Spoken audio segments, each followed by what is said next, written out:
Mark Zuckerberg wants to move the Facebook into the metaverse. Not to be left behind, Satya Nadella wants to take Microsoft Teams into metaverse. But what is this metaverse? I am Pritish Mukherjee from Praxis Business School, and I want to introduce you to the metaverse. The metaverse reloaded. But why reloaded? Because the metaverse as a concept has been around for quite some time. In the 1990s, a science fiction novel called Snow Crash introduced the concept, and in the early years of the 21st century, around 2004, 5, and 6, the Second Life platform emerged as a perfect example of the metaverse. Now, for a variety of reasons, the platform was not very popular, but now it has come back again. Why is it that the two big names in the software industry are going into the metaverse? But before that, let us understand what is the metaverse. The metaverse is a digital public space for social and commercial activities. That's a big word. Let's break it up into parts. A shopping mall is a public space for social and commercial activities. Now, why social? Because you can meet other people out there and you can be polite with them or rude with them. Why commercial? Because actual business is transacted. You can buy and sell things in a shopping mall. Now, let's take it inside the digital environment, the metaverse. Can we replicate this digitally? But you would say, what's so new about it? We have had a social environment like Facebook or Twitter. We have had a commercial environment like Amazon or Flipkart. So, what is new? There are three or four things which are new out here. The first and most important is the physicality. The metaverse is a three-dimensional environment. To understand that, I'll show you a little video a little later. But before that, you can understand that you have avatars. What are avatars? Avatars are your digital representation. The word comes from the Hindu concept of an avatar, where gods used to manifest themselves in the physical human world. Similarly, when a human being manifests himself in the digital world, it's called an avatar. A user ID or a password is also an avatar, but it is a very low level avatar. It is not a physical avatar. Physical avatars can interact with each other, in a physical sense. They can hold each other, push each other, and so on and so forth. The physicality. You can go behind an avatar, in front of an avatar, stuff like that. So this is the first aspect, the physicality and the virtual reality technology, the augmented reality technology that Facebook is popularizing in Oculus and Microsoft in the HoloLens is going to play a big role in this metaverse. That's number one. Number two, it's social. Social, why? Because there are lots of people out there. You can interact positively or negatively. Okay, so that's social. The third thing is commercial. Commercial here means you can, buy and sell things, but you could buy and sell things on Amazon. So what's new out here? Well, these are digital artifacts.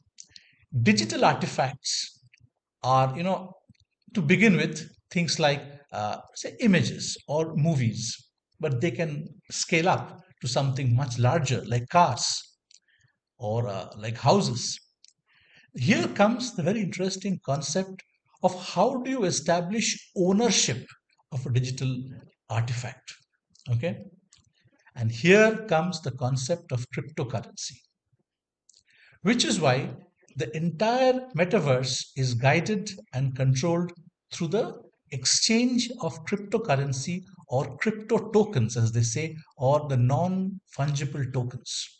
Which is why when you log into uh, the metaverse, your identity is established not through a fancy name, but through the identity of your crypto wallet.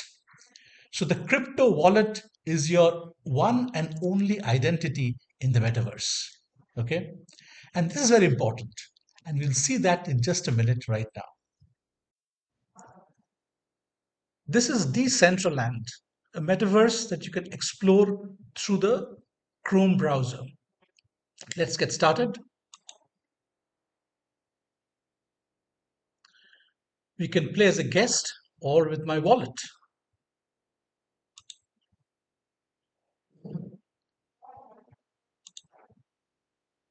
We are using my MetaMask wallet.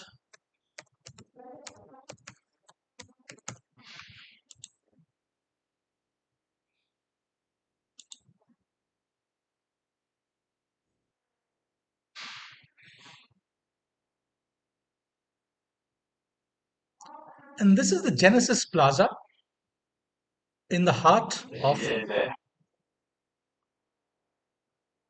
So you see there are other people out here with whom I can interact with. It takes a while to get used to it. This is my avatar, the fellow in the green shirt.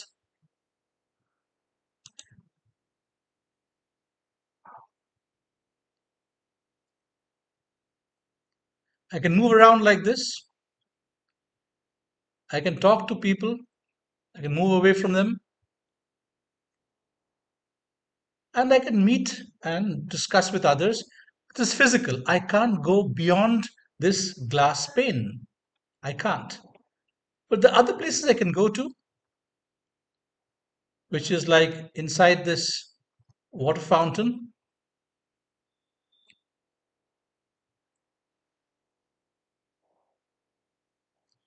and I go to a different place and I can move around here.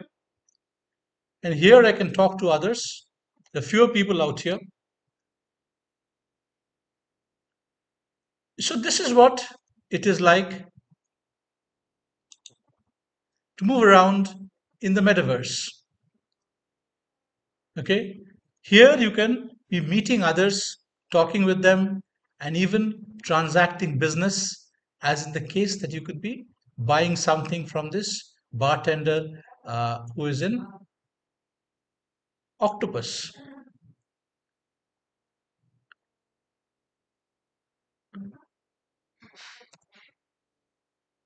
I could also talk.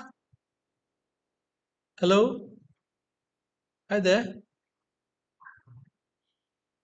See the other people coming in, not very friendly and polite right now. If I knew somebody, I could be doing better. So this is your first quick look at Decentraland.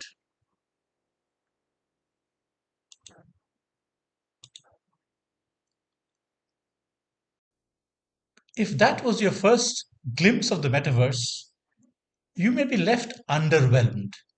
What's so new about this?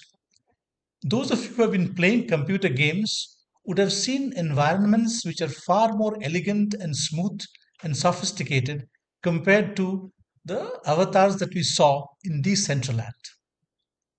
But there are two fundamental differences. First, what you saw just now was the metaverse as viewed on a 2D laptop screen, which is not good. The real metaverse, which Facebook and Microsoft is bringing to the table, will be based on VR technologies. Oculus from Facebook and HoloLens from Microsoft, which will give you an immersive experience. When you put on these goggles or helmets, you will not be able to see the world around you. You will only see the metaverse and you will be completely immersed there. That will give you a much easier and comfortable feeling of being in the metaverse. That's number one. Number two, very important, is the concept of ownership. In all these games, the artifacts that you see, the houses, the guns, the cars, they're all built by the company who owns the game.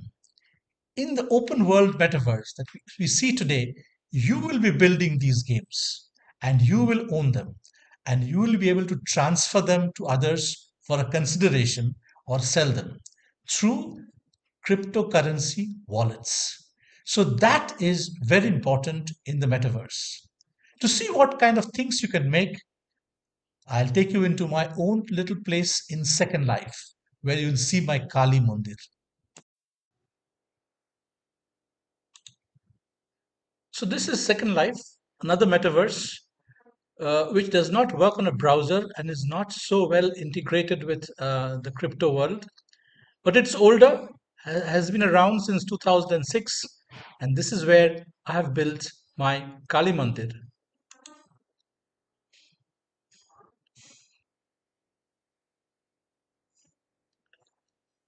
Well, the experience is similar, except that everything you see out here has been built by me. And my avatar will appear shortly. That's me appearing. It's night time, and we have some lights glowing out here. So let me change the time of the world. Okay. And here you see that's my avatar out here. And I could actually fly. And once I fly, I have to operate with those keys of mine. And you can see the beautiful temple that I've built. It's called the Mahamaya temple. Mahamaya, of course, means the illusion.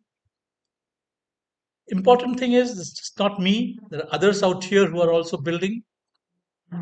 These are my neighbors, and they've been all been building interesting things. And this is what distinguishes a true metaverse from others.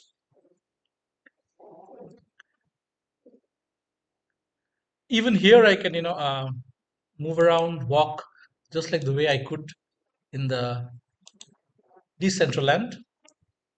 But this is a little bit more elegant and sophisticated. On the other hand, it's not so tightly integrated. Okay, so that's it. Second Life. Everything out here has been built by me, including these advertisements.